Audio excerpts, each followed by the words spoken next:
자, 친구들 안녕하십니까? 오늘은 한국사 5차시 고려의 건국과 발전에 대해서 여러분들 배움 책 8페이지입니다. 오늘은 이제 내용이 좀 많아요. 그래서 한 페이지 분량이 많아서 8페이지만 이 5차시 동안 나갈 텐데 아마도 이제 여러분들 여기서부터는 조금 기억이 가물가물하고 조금 어려운 내용들이 나옵니다. 시험에 당연히 많이 나올 수 있는 잘 들으셔서 어, 여러분들 좋은 결과가 있어야겠죠. 고려의 통치 체제입니다. 이제 드디어 고려가 시작이 돼요. 자, 고려는 918년에 건국이 됩니다. 다 아시다시피 이제 완건이 발해가 멸망된 다음에 그 고구려계의 유민들 바로 이 사람들을 이제 흡수를 하고 그죠? 신라의 경순왕, 그 다음에, 후백제를 멸망시킨 다음에 이제 고려를 건국하는데 약간 이제 여기서 디테일하게 따져보면, 발해는 원래 고구려를 계승한 나라였기 때문에 이제 고구려계 유민들 당연히 받아들였겠죠. 우리는 같은 민족이다 해가지고,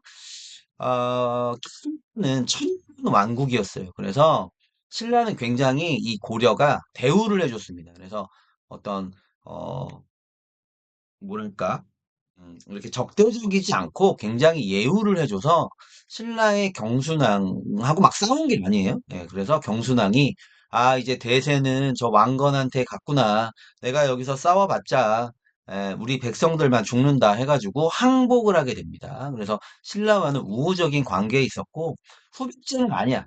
후백제의 견훤하고는 굉장히 사이가 안 좋았고 또 후백제는 그 아들들이 그 아버지 뭐 견훤을 막 지가 왕이 되겠다고 막 가두고 막 그랬잖아요. 그래서 이런 싸가지 없는 놈들 해가지고 왕건이 굉장히 후백제에 대해서는 거칠게 이렇게 공격을 통해서 멸망을 시켰습니다. 어쨌든 anyway 태조 왕건이 드디어 고려를 세웠는데 고려란 나라는 왕건 혼자 세운 게 아니죠. 바로 신라 하대에 각 지역에서 성장하던 호족들이 연합을 해서 이 세운 나라가 그 고려입니다. 그러다 보니까 왕건은 자기 마음대로 뭘 할 수는 없어요. 왜냐면은 호족 세력이 워낙에 강해서 호족들을 포용하는 형태로 갔다는 겁니다. 여러분들 전 시간에 신라 때도 선생님이 말씀을 드렸지만 왕이 있으면 왕을 견제할 수 있는 세력은 누구냐면 바로 밑에 있는 귀족들인데 이때 당시에 고려 초에 바로 밑에 있는 바로 지배층이 누구냐? 그게 바로 후족 아닙니까? 그렇기 때문에 이제 왕은 본능적으로 왕권을 강화하고 싶은데 왕권을 강화하려면 바로 밑에 있는 호족 세력을 약화시켜야 돼. 그런데 왕권 때는 약화시킬 수가 없어요. 그런 거 했다가 역으로 반란이 일어나겠지. 감당이 안 되는 거죠. 근데 이제 그 뒤에 나오는 이제 왕들은 그래서 슬슬 본색을 드러냅니다. 이제 왕권을 강화하기 위해서 후족 세력을 억압하기 시작하는 거죠. 이제 그런 내용을 이게 이래서 이렇게 되는 것이구나라고 이해하고 보시면 훨씬 여러분들 공부하기가 조금 수월하실 거예요. 자, 왕건은 그렇죠. 포용해야 됩니다. 그래서 어떻게 했느냐? 바로 이 호족의 그 자식 들과 결혼을 하죠. 그래서 부인이 굉장히 많았습니다. 그래서 정략적인 결혼이죠. 그래서 혼인 정치. 그리고 왕씨, 본인이 왕씨 아닙니까? 그래서 왕씨성을 하사하는 거예요. 그래서 너도 이제 왕씨다. 그 왕씨가 됐다는 얘기는 뭐니? 왕하고 같은 성씨를 가졌다는 거는 우리 패밀리가 됐다는 거예요. 그러니까 이제 어떤 반란을 일으키기가 굉장히 어렵겠죠. 이런 상황에서는. 그리고 이제 견제책으로는 기인제와 사심관제가 있습니다. 그래서 요거는 선생님이 다른 곳에서 자료를 뽑아냈어요. 여러분들 같은 경우는 포스트잇 같은 데다가 이해가 잘 안 되면 이렇게 써서 붙여놓으면 되겠죠? 밑줄 친 내용까지만 쓰시면 됩니다. 기인 제도는 뭐냐? 호족의 자식들을 인질로 삼아서 수도에 살게 한 거예요. 그러니까 네가 만약에 저 지역에서 반란을 일으키잖아? 그럼 네 아들은 어떻게 될까? 약간 이런 거죠. 기인 제도.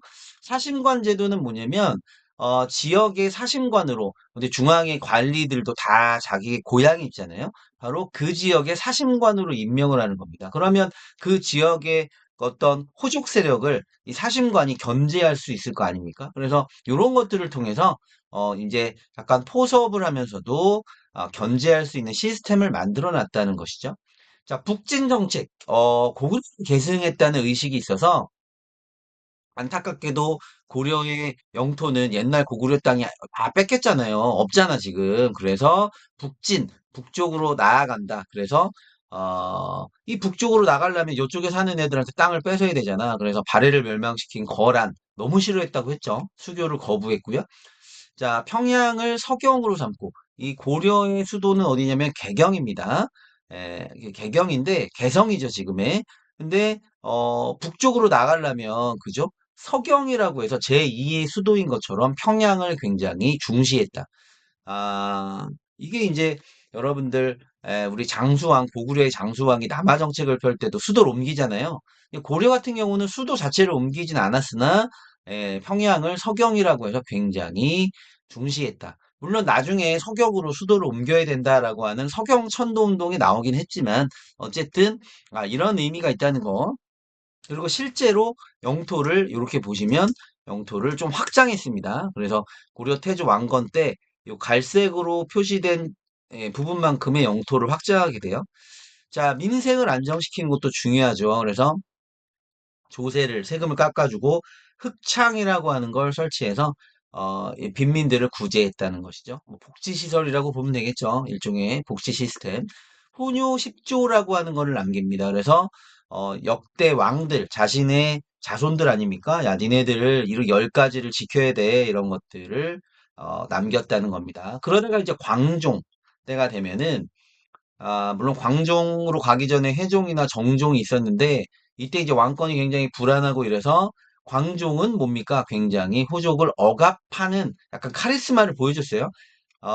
노비 안건법, 너무 유명하죠. 노비 안건법이 뭐죠? 원래 양인이었는데, 노비가 억울하게 된 사람들, 니네들 양인으로 다시 돌려보내줄게 라는 정책입니다. 생각해보면 당연히 어떤 이런 노비였다가 니네들 양민으로 신분을 상승시켜 준다 하면 당연히 좋아하겠죠. 백성들의 어떤 인기도 얻을 수 있고, 그죠? 동시에 호족들의 노비를 풀어주게 되면 호족들의 세력 기반은 약화될 수밖에 없잖아. 노비라고 하는 건 옛날에 재산이잖아요. 호족들의 재산을 약화시킨다는 어떤 측면도 있을 뿐더러 또 뭐가 있냐? 이 호족들이 자신들의 노비한테 칸 쥐어줘. 자, 이제 우리는 오늘 왕을 치러 간다. 그러면 이게 뭐냐면 그 노비들이 이 호족의 군사가 되는 거예요. 그러니까 이 노비를 양민으로 풀어주게 되면 경제적인 기반도 흔들 수 있지만 더불어서 호족들의 군사적 기반도 약화시킬 수 있다는 겁니다. 얼마나 기가 막힌 생각입니까? 거기다가 이 노비에서 신분이 상승된 사람들은 이제 양민이 됐기 때문에 뭘 내야 되냐? 그렇죠. 세금을 내야 돼요. 왜냐면 노비는 인간 취급을 안 했기 때문에 노비들은 세금을 내지 않았지만 그렇죠? 양민들은 당연히 일반 평민은 세금 내야 되잖아요. 국가의 세금을 더 확충할 수 있는 방안이었다. 이렇게 보니까 노비안건법은 굉장히 여러 가지 노림수가 있었던 정책이죠. 다만 노비안건법을 시행하면 누가 반발했겠니? 당연히 후족들이 반발했는데 광종은 강력한 카리스마로 자 조용히 해 요렇게 했다는 거예요. 자 그러면서 과거제를 시행합니다. 우리나라 역사상 그 유명한 과거제가 처음 시행된 게 고려 광종 때입니다. 자 쌍기는 중국 사람이에요. 그래서 중국에서는 이미 과거제도가 시행이 됐기 때문에 요런 것들의 건의를 받아서 과거제를 시행하면 어떤 의미가 있습니까?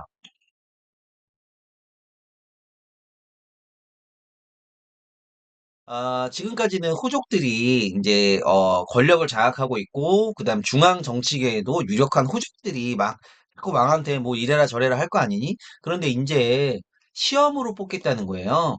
그러니까 이제 호족들보다 훨씬 더 새롭게 그러니까 돈도 없고 집안도 가난해. 흙수저야. 하지만 공부를 열심히 해서 바로 왕의 선택을 받아. 그래서 관리가 되면 과거제로 관리가 된 애들은 어떻게 얼마나 왕한테 충성을 바치겠니? 왕이 날 뽑아줬으니까. 그래서 어떤 이런 호족 세력을 약화시키면서 왕의 명령을 잘 따를 수 있는 신하들을 선출하기 위한 하나의 방법이었다.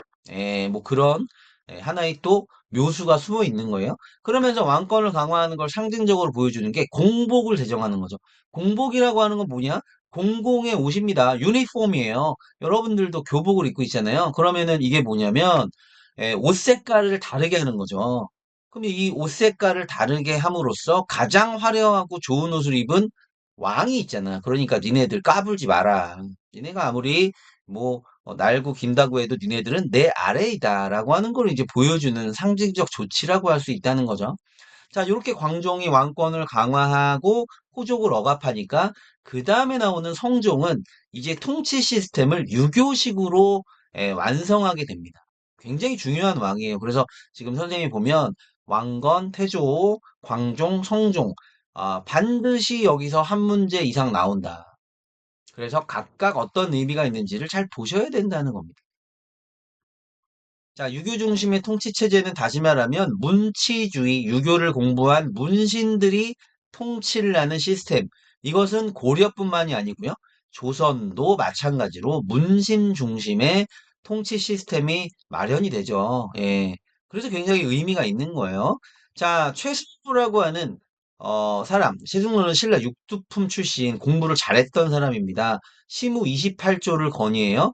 자, 왕께서 이렇게 28가지를 고려해서 통치하셔야 됩니다. 그걸 받아들이죠. 그래서 유교적인 여러 가지 시스템을 갖추게 되고요. 유학을 교육시키려면 인재를 양성하려면 학교가 있어야 되잖아요. 국립대학, 국자감, 그리고 지방에는 향교를 설립했다는 겁니다. 자, 이성육부제 우리 전 시간에 우리 삼성육부제 선생님이 설명드렸죠. 그래서 그거를 우리가 다음 시간에 자세히 배울 거지만 삼성육부제를 변용한, 변화시켜서 수용했다는 뜻이에요. 그래서 고려의 실정에 맞게 운영을 했고요. 지방에는 전국 주요 지역에 12목의 지방관을 파견하게 됩니다. 선생님이 전에도 얘기했지만 지방에 지방관을 보낸다는 건 왕의 명령을 받은 지방관이 지방에 파견되었다. 그거는 다시 말하면 왕권이 지방까지 미치는 중앙 집권적 시스템이 마련되었다라고 봐야 된다는 겁니다. 그 의미예요. 그래서 지방에는 또 향리 제도를 마련하고 이러면서 왕의 명령이 지방까지 미치도록 하였다. 이렇게 이해하시면 되겠습니다. 자, 오른쪽에 넘어가면 이제 바로 아까 살펴봤던 고려라고 하는 나라의 영역, 자, 수도가 어디였고, 그 다음에 서경이 어디였고, 이런 것들을 잘 봐두시고요.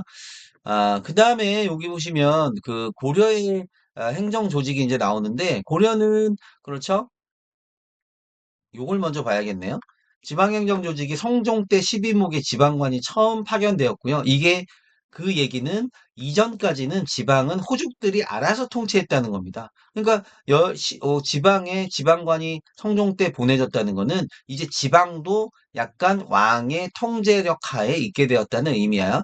그 뒤에 이제 전국을 5도 양계로 나누게 됩니다. 그래서 고려의 지방 통제 시스템은 5도 5개의 도가 보이죠. 그리고 양계 요 바로 이제 그 외적의 침입이 활발했던 이 지역에는 군사적 성격이 강한 북계와 동계를 두었다라는 얘기예요.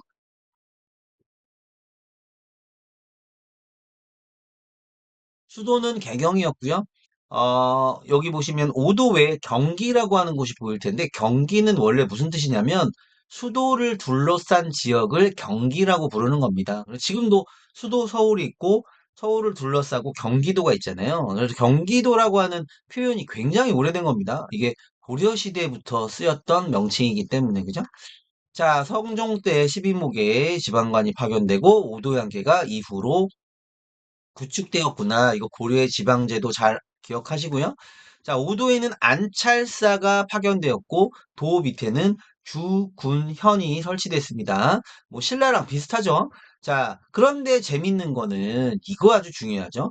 모든 지역에 지방관이 파견된 게 아니었습니다. 그래서 주현, 주가 되는 현이다. 지방관이 파견된 현을 주현이라고 했고요. 속현, 지방관이 파견되지 않은 현을 속현이라고 해서 주현에 파견된 지방관이 속현까지도 통치하는. 그러니까 이 얘기는 지방관이 아주 속속들이 파견된 게 아니고 대충대충 파견됐다는 거예요. 그만큼 아직 still 중앙집권적 시스템이 완벽하지 않았다는 거죠. 그런데 이제 이게 조선으로 가잖아요. 그러면 모든 지역에 지방관이 파견됩니다. 그 얘기는 속현이 조선시대에는 없어지는 거죠. 그래서 모든 지역에 지방관이 파견된 거는 조선시대가 고려시대보다 더 중앙집권적인 시스템이 잘 마련되었다. 이렇게 볼 수 있다는 거죠. 그리고 이제 이렇게 중앙집권화가 이루어지면서 지방에 있던 호족 세력은 약화되어서 향리로 변화하게 된다는 겁니다. 그러니까 우리가 조선시대 향리는 사또 밑에 있는 사또 오늘은 뭐 춘향이를 대령할까요? 막 이런 사람들이잖아요. 그런데 고려시대의 향리는 굉장히 지방에서 막강한 권력을 갖고 있었던 사람들입니다. 그래서 약간 개념이 좀 달라요. 점점 향리의 힘이 조선시대로 가면서 축소되었다 볼 수 있겠죠. 자, 그리고 고려시대에는 특수행정구역, 향, 부곡, 소 이런 것들이 존재했습니다. 자, 향, 부곡, 소, 향과 부곡은 농사를 짓는 곳이고 소는 수공업품을 생산하는 곳인데 아니 똑같은 이런 그 농촌 단위하고 왜 다르게 왜 이렇게 차별 대우를 받았느냐. 향부곡소는 약간 차별 대우를 받아요. 이 사람들이 여기 사는 사람들은 예를 들면 뭐 과거도 볼 수가 없고 세금도 더 많이 내야 되고 약간 페널티를 받는 곳이야. 그러면 왜 그런 페널티를 받았냐? 그것은 수업 시간에 얘기할 거지롱. 네, 그래서 여러분들 수업을 열심히 들은 친구들, 아, 향부곡소는 왜 향부곡소가 되었느냐라고 질문을 해주시면 감사하겠습니다. 자, 양계는 그렇죠. 고려시대에는 특히 이민족 침입이 굉장히 많았습니다. 그래서 군사적 성격이 강했고 병마사가 파견되었다. 병마사. 그리고 양계 아래에는 진을 두었다. 그래서 오도하고 양계라고 하는 이중적인 체제였다는 거죠. 그래서 고려시대의 어떤 시스템은 다 이중적인 시스템이 많아요. 여기 보면 현도 주연이 있고 속현이 있고 그렇죠? 오도가 있고 양계가 있고 이렇게 여러 가지로 분리가 된 복잡한 시스템이었다.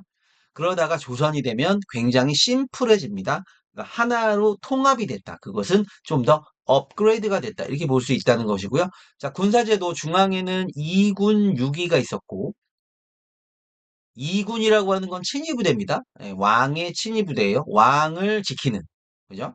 6위는 수도와 국경을 방해하는 부대입니다. 그래서 중앙군은 2군 6위가 있었고 지방에는 주현군과 주진군이 있는데 여기 보시면 오도에는 바로 현이 있잖아. 그래서 주현군이 되는 것이고 양계에는 진이 있었잖니. 그래서 주진군이 되는 겁니다. 이런 것도 좀 잘 알아두시고요. 자, 통일신라는 벌써 까먹었나? 중앙군 구서당이 있었고 지방군 십정이 있었죠. 그래서 이런 것들이 쌓이면은 막 비교를 하면서 여러분들 다른 나라 이렇게 비교를 하면서 보셔야 됩니다. 예, 그런 게 포인트인 부분이 되겠습니다. 끝났네? 어, 예, 그래서 오늘 고려의 통치 시스템을 봤는데 다음 시간에 하나씩 좀 더 자세하게 이런 어떤 어, 통치 시스템을 배울 겁니다, 여러분들. 이제 조금 복잡해지니까 하나하나 지금 보시면은 정리할 것도 되게 많아졌잖아요. 필기할 것도 많고 잘 정리하시기 바라겠습니다. 다음 시간에 만나요. 안녕.